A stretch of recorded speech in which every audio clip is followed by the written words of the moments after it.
वक्ता जो बोल रहा है, जो संदेश दे रहा है और उसके जीने में विरोधाभास को लेकर, क्या वक्ता जागरूक है?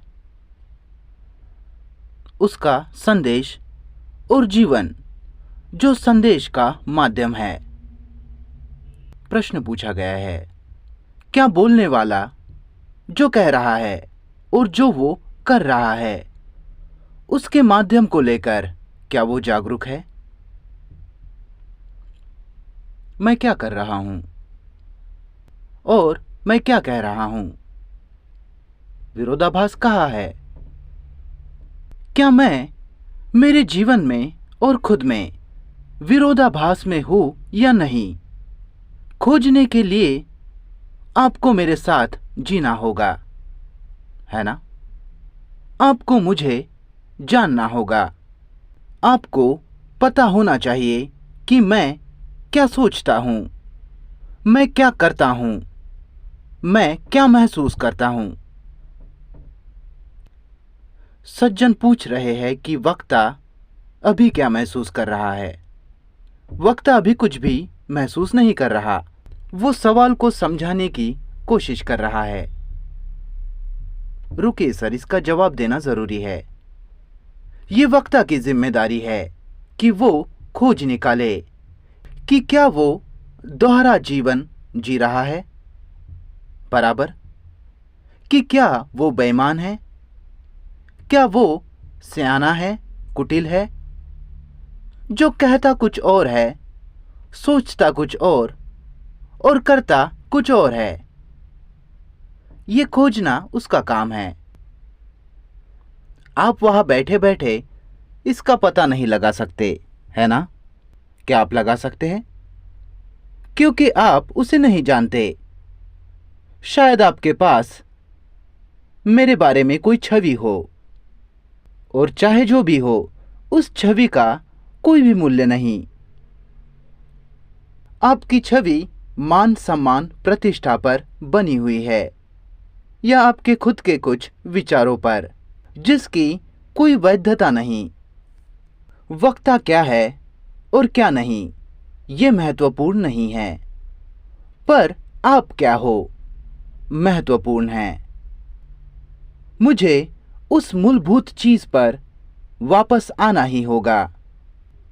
वापस उस पर आना, इससे महत्वपूर्ण बात इस पृथ्वी पर कोई भी नहीं है।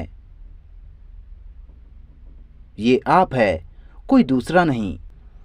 ये आपके खोजने के लिए है कि आप कौन हो, और खुद के लिए खुद प्रकाश बनो। तब फिर हम साथ बात कर पाएंगे, फिर हम में संबंध होगा।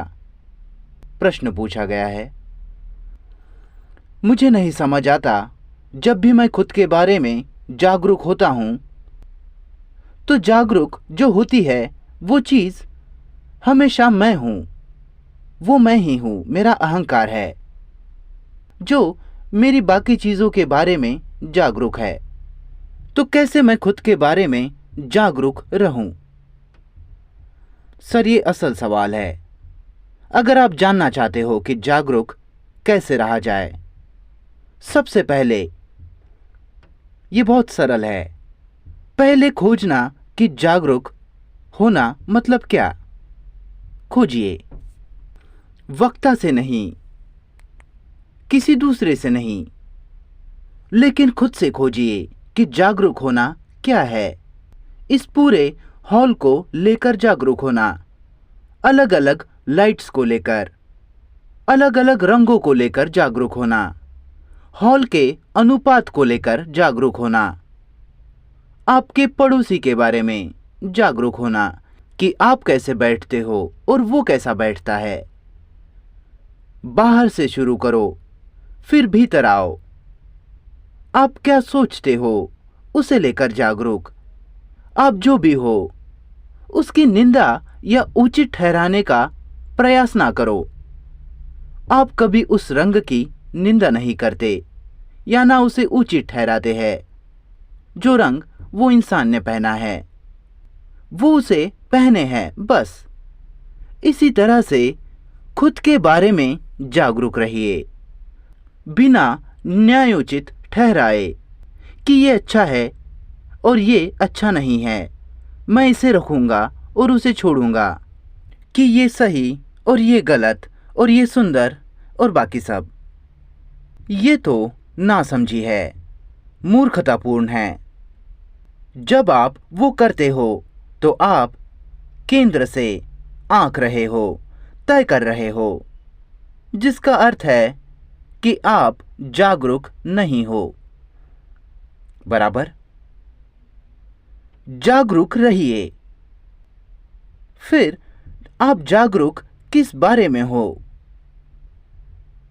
सज्जन प्रश्न पूछ रहे हैं कि कैसे मैं, जो मस्तिष्क मेरे पास है, संस्कारबद्ध है, कंडीशनड है, उससे कैसे मैं बिना केंद्र के देखूं?